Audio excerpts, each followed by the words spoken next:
الله من الشيطان اللعين الرجيم بسم الله الرحمن الرحيم الحمد لله الذي لا يبلغه مدحته القائلون وليحصي نعماءه العادون ولا يؤدي حقه المجتهدون الذي لا يدركه بعد الهمم ولا يناله غوص الفتن الذي ليس لصفته حد محدود ولا نعت موجود ولا وقت معدود ولا أجل ممدود فطر الخلائق بقدرته ونشر الرياح برحمته ووطد بالصخور ميادان أرضه أفضل الدين معرفته ثم الصلاة والسلام على أشرف الأنبياء والمرسلين خير المبشرين والمنذرين شفيع ذنوبنا وطبيب نفوسنا وحبيب قلوبنا سيدنا ومولانا أبي القاسم محمد اللهم صل على محمد وعلى آله الطيبين الطاهرين المعصومين المظلومين صلوات الله عليهم أجمعين الذين أذهب الله عنهم الرجس وطهرهم تطهيرا اللهم صل على محمد وآل محمد ولعنة الله على أعدائهم أجمعين أما بعد بسم الله الرحمن الرحيم. Dearest Mu'mineen, Mu'minat, it is my pleasure, my honor once again to have this opportunity, although I'm not worthy, and so many people here in front of me, my betters in every way. I am humbled and honored to just have this opportunity to discuss the sermon that we have been discussing with you. Of course, our goal is to increase our understanding of Tawheed and of the universe around us, because this enables us to enact our lives according to the way they were meant to be enacted and how the designer and the creator intended it. When you use a machine the way it was intended, that is when it fulfills its full function. And when the creator is Allah and the creation is us, then we have to understand our function. And without knowing our function, we will not achieve the height and the levels that Allah has designated for us. And when we look at prayer and we understand the lutf and the karam that is in prayer, and when we look at the ma'sumin, our aimma, the anbiya, the awliya, the awsiya, when we look at our ulama and we see the way they are engaged in worshiping Allah and how it inspires them and what joy they attain from it, then we come to realize that there is certainly something here which is to be should we say, attained through pleasure. However, what is the pleasure in worship is only begotten once we have ma'rifah. And so understanding Tawheed becomes so essential for us. I'll just share the bare skeleton of my PowerPoint that I have. Time and preparation are always lacking. And we're moving into the second part.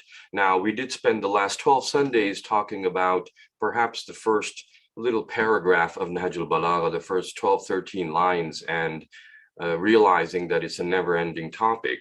I was guilty of rushing through it, and thanks to some invaluable feedback from the dear Mu'mineen who grace us with their presence, we realized that perhaps some things need to be explained and some things need to be slowed down, and also to allow absorption of the information.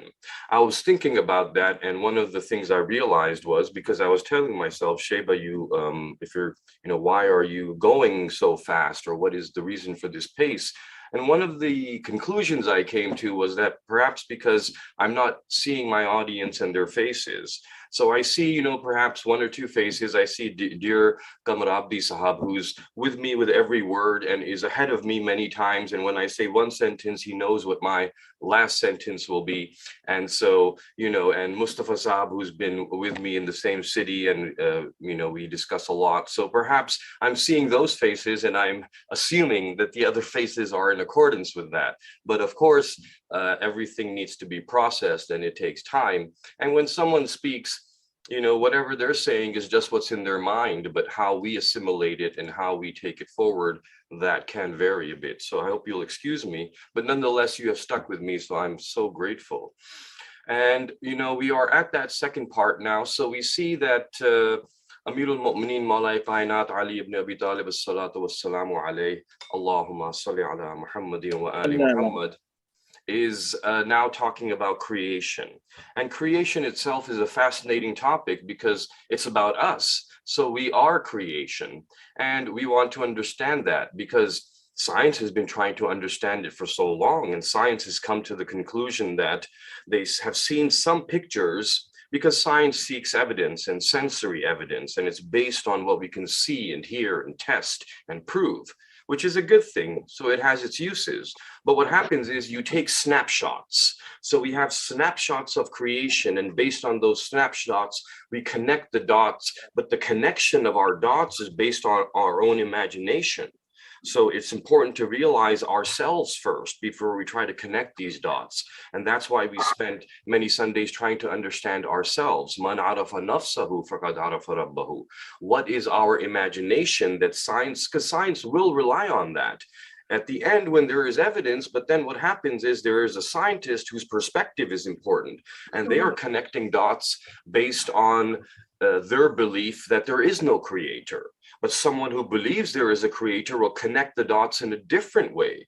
I personally think that if scientists were mostly creationists and we had that perspective, I think we would reach conclusions faster, simply because when the human mind is understanding there is a reason for it, then it seeks the reason. Whereas if the human mind is thinking it is random, then it is not going to seek a reason. And then our reason and intellect is not used to its full function.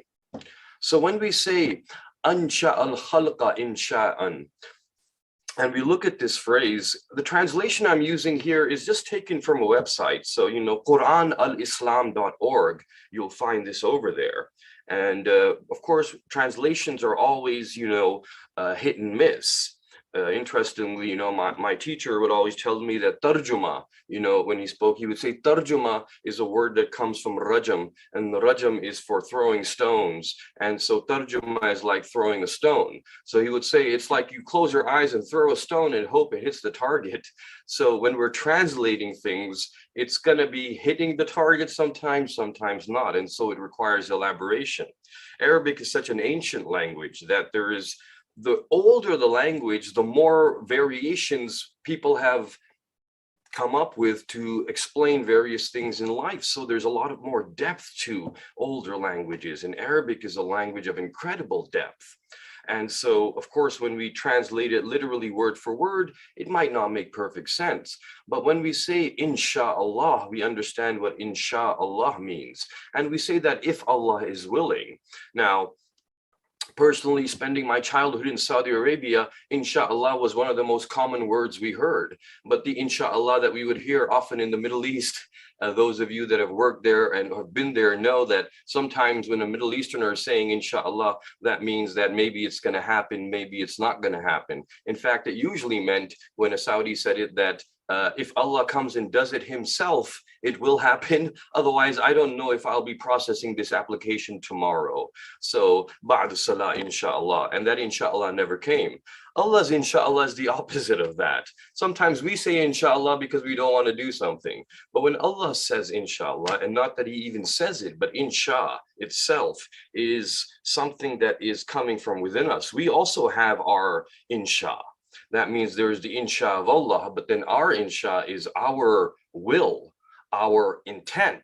So our A'immah have said that Allah's creation is his intent. It is his will. That means that when he wills, the way he wills is that we see things come into being. That's very different from my will. To understand my will, I have to see that everything I do in my daily life, in the 24 hours, is based on one original point, and that is the beginning. The beginning of anything you will do in your life is based on your will, your intent, your niyat. So we have a niyat. So when we do our niyat, sometimes it is declared, and that means that we do wuzu with a declaration of niyah. We pray salah or keep Som with a declaration of niyyah. Sometimes we don't declare that niyyah. When it is official ceremonial, we'll declare the niyyah. So somebody who is being sworn into office, if it is a high office of the position of a judge or perhaps some leader in the country, we may find that there is an oath they take and they give their promises and their intentions and their will. So that doesn't mean that everything else we're doing is not based on our niyyah, on our intention, on our insha. It is everything we do, from drinking water to getting ready to go somewhere, to having our breakfast, to talking to somebody in the home, to buying something. Any action whatsoever is starting with our niyyah. That means that although we don't declare it, and sometimes we don't even think about it, sometimes we just act on it right away. There's hardly any time gap between our niyat and then what we're doing. But there is actually always a bit of a gap. So everything we do is within time and space, and it is by mechanisms and mediums and step by step. When Allah has insha, it is very different. So that means that if we want to see His will, His will and intent translates into creation. Our will and intent translates into either thought or word or action. This is what our will and intent does. That means when we will and intend something, we may first think about it, and then we may speak about it if the intention was to say something, or we may act upon it if the intention was to perform an action. Allah's will is not enacted by word necessarily or by action, for He is the creator of word and the creator of action. So to understand His will and what happens after that, I have to first look at my own. So if I'm thirsty, I will drink water. That means that first I had to have the idea that I am thirsty. And then I have the intention to drink water. So I reacted to something in my environment. Allah's actions are not like that. Everything He originates is without reaction. He initiated creation most initially. This means that it was the beginning. Before He initiated it, there was no creation. That is something also that requires a bit of thought on our part, because when we look at the known universe, we realize that all of this that is present here had a beginning. And what is before that beginning is that part where we come to try and understand Allah, which means that He began things that were not there. So there was no beginning until He gave them a beginning. So when we say, how long has Allah been here? Well, that requires a beginning of Him. But He initiated the idea of beginning when He created. So insha al-khalqa, and khalaqa is a word that we use for creation. And then we say wabtada'ahu ibtida'an, and He commenced. Ibtida is a word that we use as well in Urdu.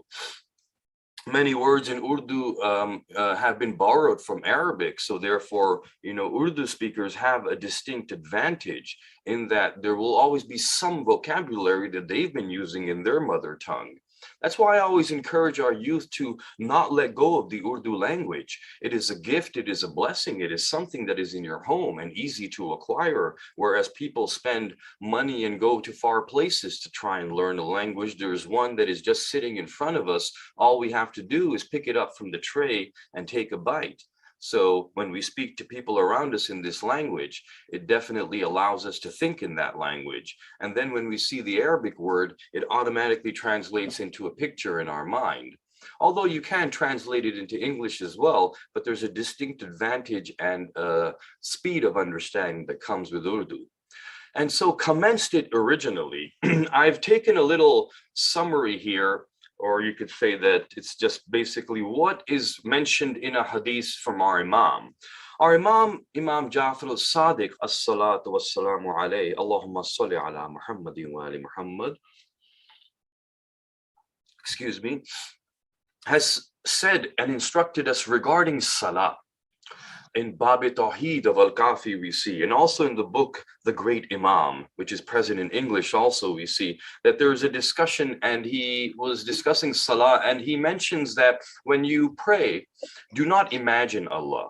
And then when he explains why we shouldn't imagine Allah, he says that anything you imagine will never be outside of creation, and Allah is outside of creation. Now, this to me was a very fascinating sentence, because when I thought about it, I started thinking about imagination and how the Imam is saying that anything we imagine is always within the realm of creation, which means within the realm of our known universe. That means that there is a lot around us, but we do not come up with anything new. So to understand our limitation of not being able to come up with anything new enables us to understand the wondrous power of Allah, where everything he originates and creates is new and has variation and is different.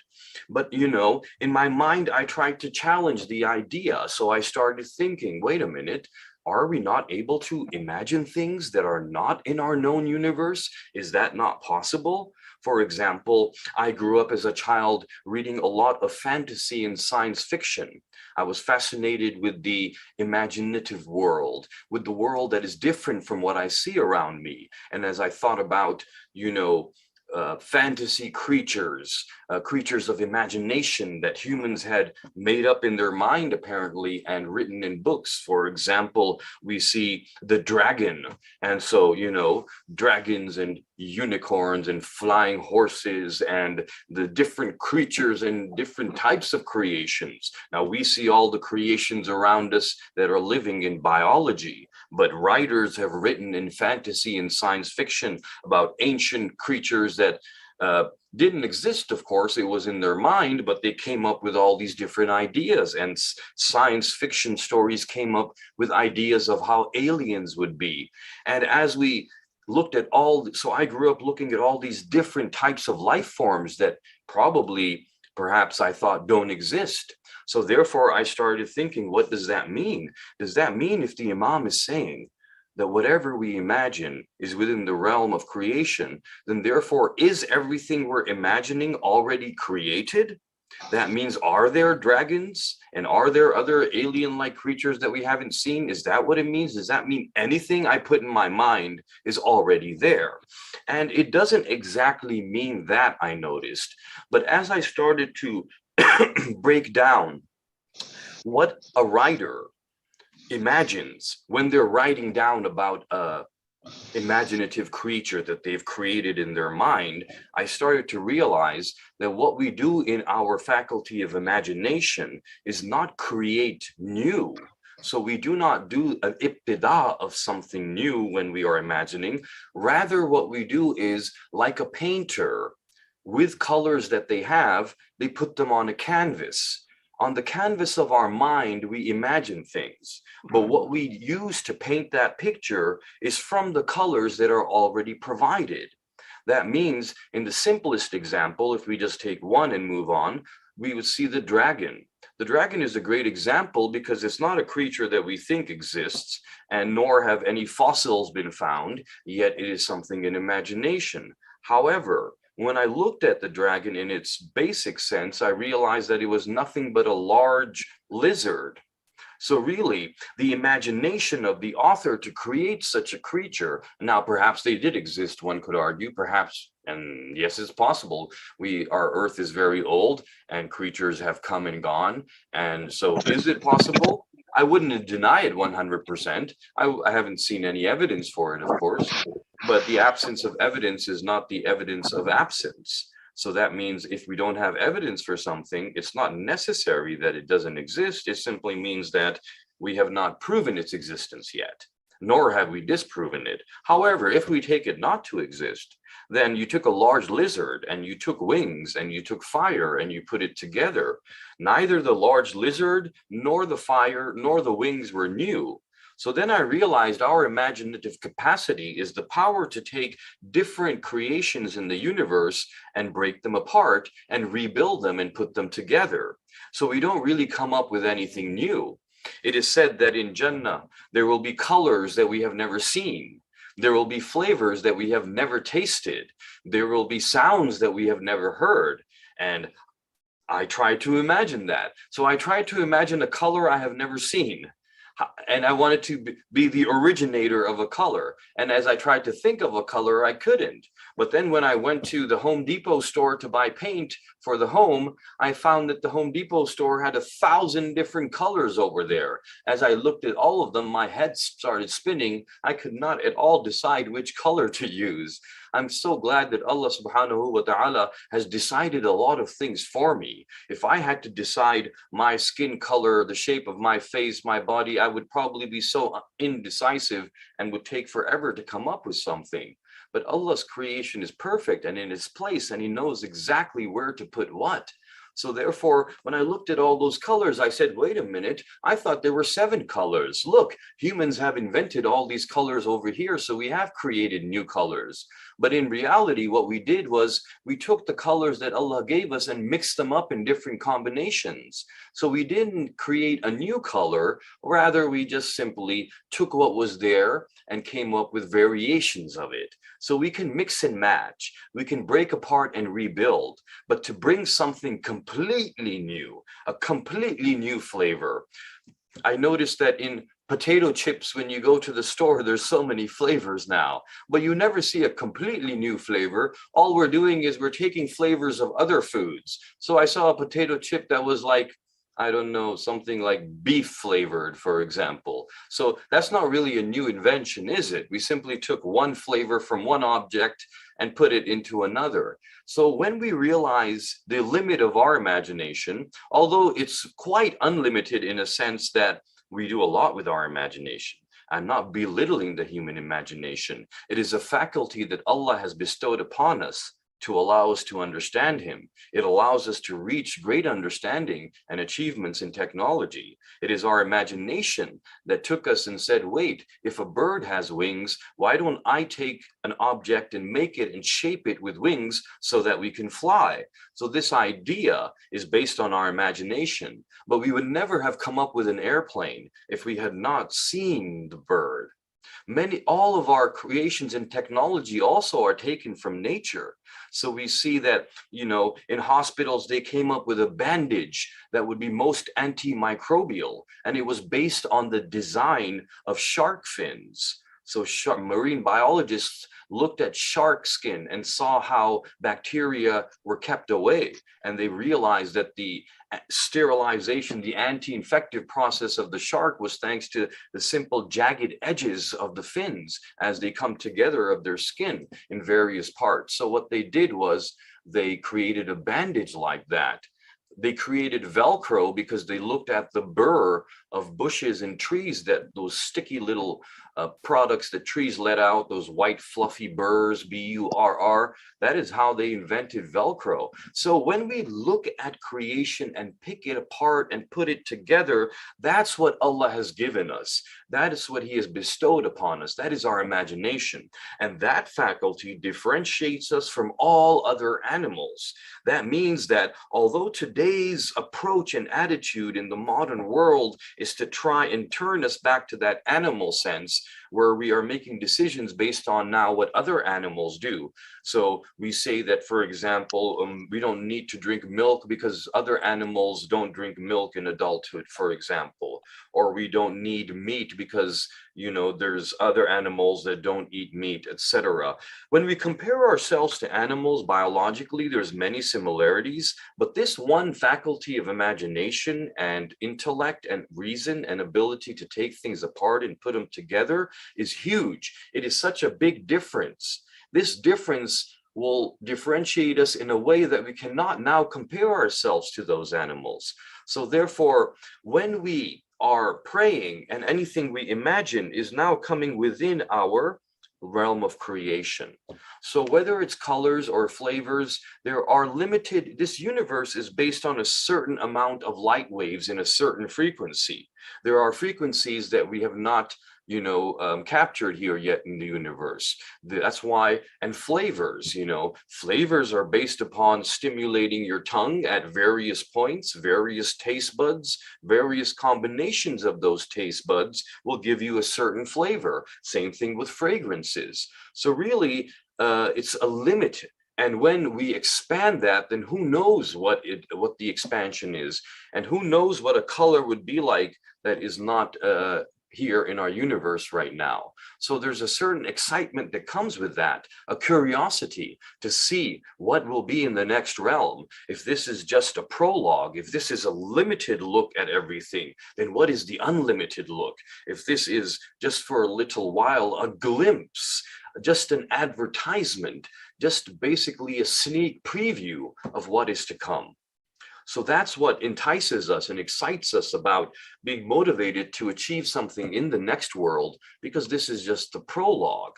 And so when we are trying to understand, creation, and we're looking at the word khalaqa, then this verse of the Holy Quran becomes very useful to us as we take a look at this. Bismillahir Rahmanir Rahim. So the basic translation you see here is by one of the English translators, and we see it's Shakir. So, Inna Rabbakum Allahu, indeed, or surely your Lord is Allah. Alladhi, He is the one who khalaqa, created. So we're using the word khalaqa for creation here. As-samawati wal ardh, the heavens or the skies, and the earth itself. Fi sittati ayamin, in 6 days. So, of course, as the earth and skies are being created, we understand that when we look at our concept of the word day, we know that for us it is 24 hours. On other planets in our solar system, a day is a very different length and period. And some planets, the day is very short, and on some planets, the day is even longer than the year itself. That means some planets spin around the sun faster than they rotate on their own axis. So it's hard for me to imagine a life where a day is longer than my year, for example. So that's why when I think about imagining life in heaven, where life perhaps it doesn't have that time limitation that it has now, it becomes very difficult. But I'm very curious to know what it feels like. But when I try to imagine it, I'm unable to. That's why a lot of the things we know about heaven are very, very minimal and just a sneak preview, and really things that we might be able to understand. And so, I see the youth saying things like, well, so what about the Quran or the holy books mention there will be gardens in heaven, there will be rivers flowing, there will be mountains and streams and fruits. And some people who are living in an affluent life, or people who are living in any city neighborhood where everything is available to you, that doesn't seem like a big deal. People who go to a river every weekend and see the mountains and eat what they want to anyway, they might be thinking, well, okay, so what? I mean, it's a river of milk and honey. That's fine. The youth will sometimes say, I don't want a river of milk and honey. I want Wi-Fi. Will there be Wi-Fi in Jannah? So, when we're looking at and trying to imagine that, I tell them that you're comparing it to your current existence, and it's so different from your current existence that you can't apply it like that. And so that's why the pleasures, the joys, the experiences, it's very, very difficult for us to try and even imagine it. So we just get basically a little vision of it, but we really don't know what it's going to be like. So that's why when we say that the earth and sky wasn't there, then there were no days. But when we're saying sittati ayamin, and we're saying 6 days, and this 6 days we understand could be many different things. And it could be 6 stages, for example, or 6 steps, right? So that means that there were stages, or there were days, or there were steps. So that's one type of creation, where we're seeing it happen step by step. In the same way that humans are born, we are born step by step. We create things also, but we create them step by step. That means that it has to go through a process and a cause and effect of a cascade of reactions. And then ثُمَّ اسْتَوَىٰ عَلَى الْعَرْشِ, and so he raised his throne, يُغْشِي اللَّيْلِ وَالنَّهَارَ, and he throws the veil of night over the day. So the night is chasing the day, and the day is chasing the night. يَطْلُبُهُ حَثِيثًا وَالشَّمْسُ وَالْقَمَرَ وَالنَّجُومُ مُسَخَّرَاتٍ بِأَمْرِهِ. Now this is where we come to the word بِأَمْرِهِ. And here it says that he created the sun, the moon, and the stars, made subservient by his command, بِأَمْرِهِ. So again, the word amr is mentioned as the verse continues. Allah is not, lahul khalqu, for him khalq, wal amru, and the amr. Now here amr is translated as command. Amr is a command, amr is authority, amr is instruction, amr is what enacts the will of Allah. So that means that Allah is using two mechanisms, we could say, to bring everything into being. And one of them is khalq and one of them is amr. It's important to understand these two so we can understand the different types of beings that are in the universe. Tabarakallahu Rabbul Alameen, and indeed he is the one, surely he is the creator. Surely his is the creation, the command. Blessed is Allah, the Lord of the worlds. So his is the creation and the command. Now, when we look at khalq, it's important to realize that when we come into being, then what's happening is we are coming through stages. We are born as a blank slate. One of the differences, again, between animals and humans is that animals are born with many reflexes, instincts, and connections in their brain that are present at the time they're born. Compared to humans, humans' brains are very unmapped when they are born. The number of synapses is how scientists calculate how much knowledge is present in the brain before birth. As synapses and connections that form in our brain are connections that are formed whenever we learn something new. So when you learn something new, for you, it is knowledge. For the electrical activity of your brain, it is a connection. So when animals are born, we see that they are the most connected. And that means that much of their instinct for survival is already present. Whereas we see for humans, they require far more constant care from their parents. And that's because they will learn a lot more after birth compared to animals. So therefore, we are going through stages. We are born without knowledge, and then we attain knowledge. Interestingly, Allah has introduced some of the prophets that he sent as being born with knowledge. We see Hazrat Isa alayhi salam. We see him in the Quran being quoted as speaking from the cradle. This classical example shows us that prophets are sent with knowledge. They will not be sent to attain knowledge over here. And that makes perfect sense, because how would a teacher learn while they're teaching? Meaning that, sure, a teacher learns while they're teaching in the sense that they learn more, but not in the sense that they're completely blank when they go into a classroom, as blank as the students, and now they're all learning together. Of course, the teacher had to come from somewhere having learned that course already. In the same sense, of course, it makes logical connection that a prophet would be sent in the same way. So that big difference for us is very important, because that tells us that that station and that status is only achieved by those who are sent with knowledge, not by those who try to attain knowledge here. So we as human beings, not sent as prophets, but rather going through stages of evolution of our knowledge and evolution or stages of development of our body, we do not expect that we know everything. And that's very important. Not to say that a prophet knows everything. It is Allah that knows everything. But what the prophet knows is what Allah considers sufficient for that prophet to implement what the message in their time and in their era, in their land. So when we're saying that, then we realize that we always have to learn. And that's very humbling. And that makes it a little easier for us to understand that we will make mistakes, and we are human beings, and there's always room to learn. And these prophets who came with knowledge, even for them, when we look at the famous incident of Hazrat Musa and Hazrat Khizr alayhi salam in the Quran, we see that Hazrat Musa, who's the prophet, is now going to get instruction, perhaps, from Hazrat Khizr. So the idea of being taught by another. And that, of course, shows us that Hazrat Musa, though, was still willing to learn, which shows the humbleness and humility and great qualities of a prophet. So that in itself is amazing.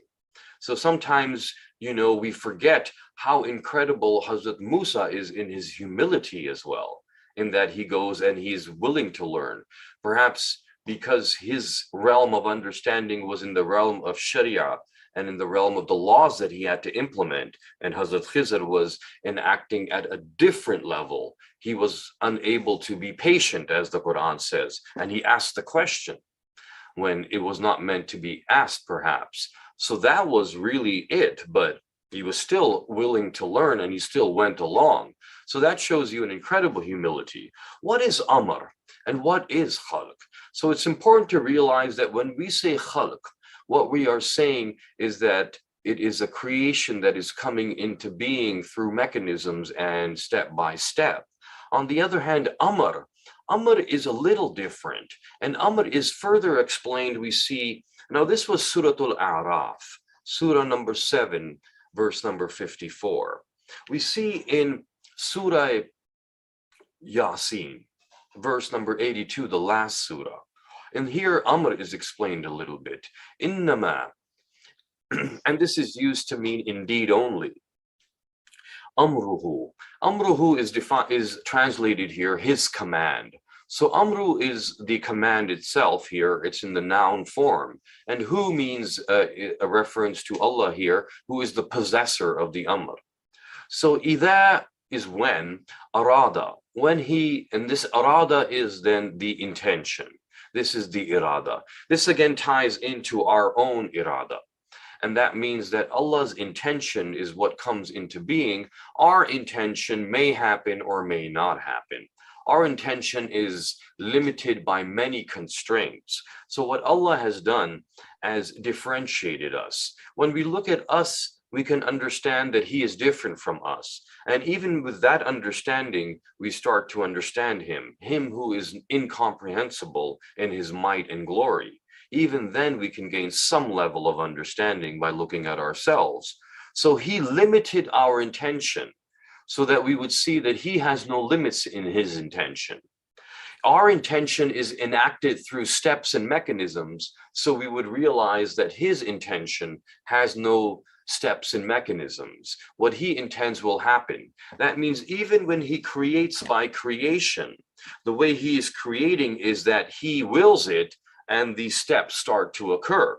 So if He wills something to go through in stages, that doesn't mean that He is thinking about each step as it comes up and deciding what to do next. Rather, He wills it to be in stages from the beginning. So that is going to come up a little later as we continue the translation. إِذَا أَرَادَ شَيْئًا أَن يَقُولَ. And so that He says lahu, He says to it. So that's interesting, is only to say to it. Now, when we say things to that which is present. So that means if I'm speaking to you, you are present. I cannot say or speak to something that is not there. That's why I can't originate anything new. So Allah is speaking to something because He's saying, what is He saying to it? He is saying kun, and kun means to be. So what He is saying is be. But when He is saying be, that thing which is to be is not there at that time. So that means what He is speaking to is actually not in existence. So we who are in existence speak to things that are in existence. In fact, for us, if we're speaking to things that are not there, we start to wonder about this person's sanity. For us, it's a very different mechanism or a very different idea when we're speaking to things that are not there. But when Allah speaks to things that are not there, then they come to be. Fayakun. So kun, be, fayakun, then it is. And this fa is a word that is basically meaning immediately. That means right away, that it's like an effect. So it's a cause and effect. So what we see is that a cause has an effect. And if the cause is powerful, we see the effect immediately. So when we have a spark, the cause of the spark causes a fire. The effect of fire from the spark is happening immediately. And the bigger the spark, the bigger the flame. And so the cause determines many qualities of the effect. And if the cause is Allah subhanahu wa ta'ala, then the effect itself must also be magnificent and immediate. So what we see is kun fayakun, immediately it happens. That means that I am so limited, I cannot speak to anything or imagine anything that does not exist. But everything that does not exist does exist in the intellect of Allah. Or rather, I don't know if I can use the word intellect, because Allah created intellect. So what I mean is the ilm of Allah. That means it is within the ilm, in the knowledge. So everything that is ever to be, that has come already,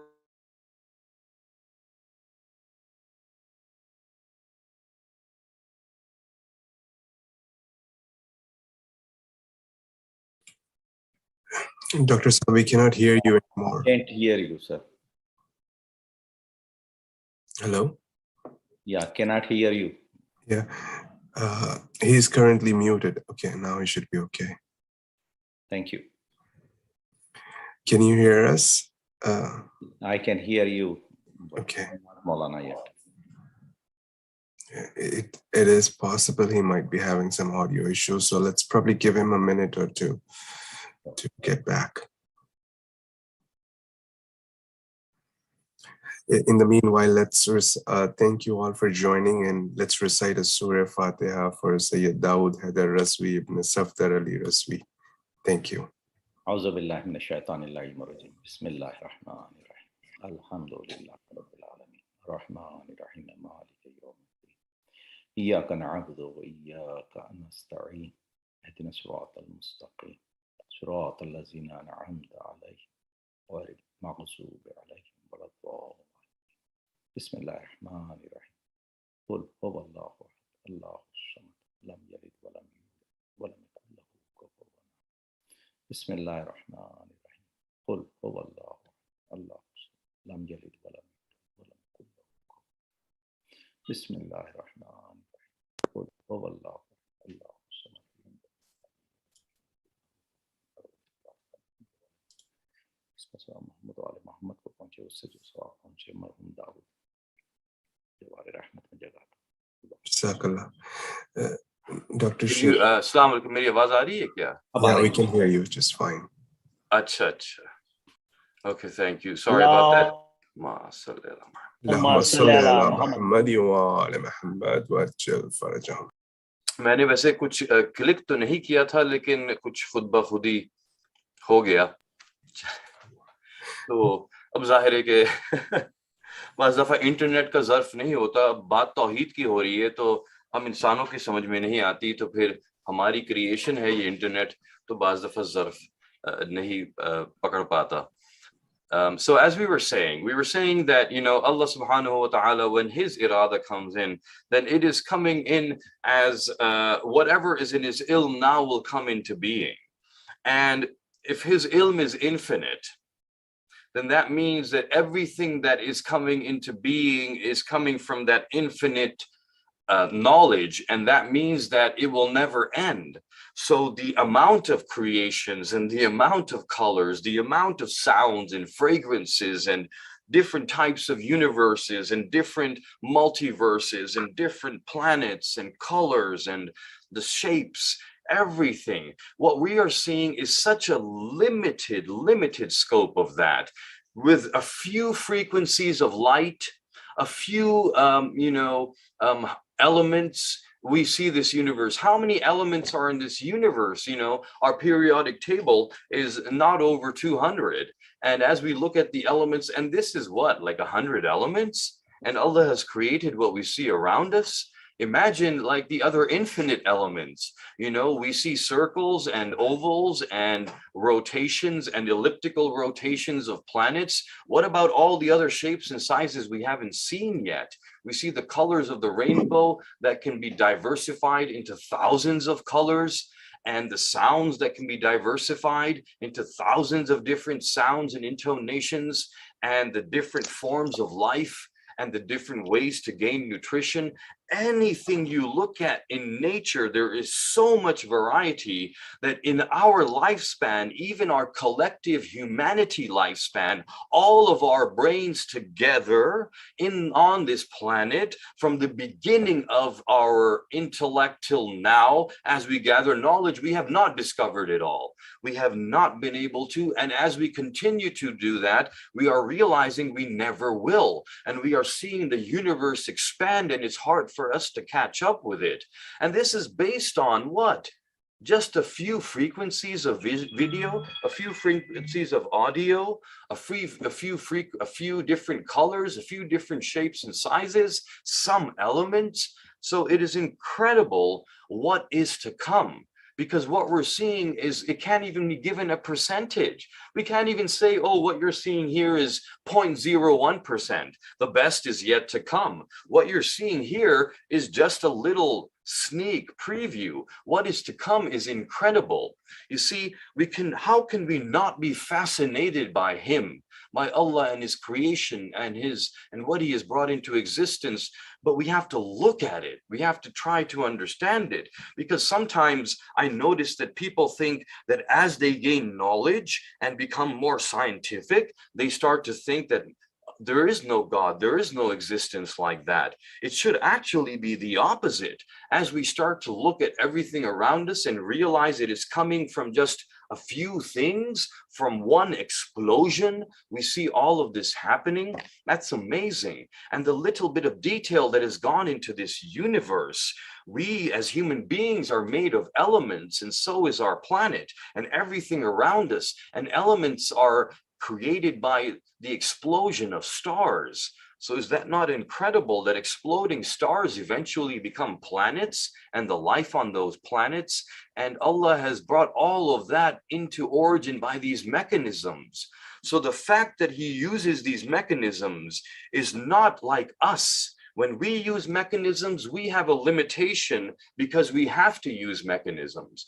When he uses mechanisms, it is to show, we can see from that his power, his might, his glory. We can see that he is Latif, and Latif means that which is unseen and unheard, and that which can barely be perceived. It is there, but just away from our senses.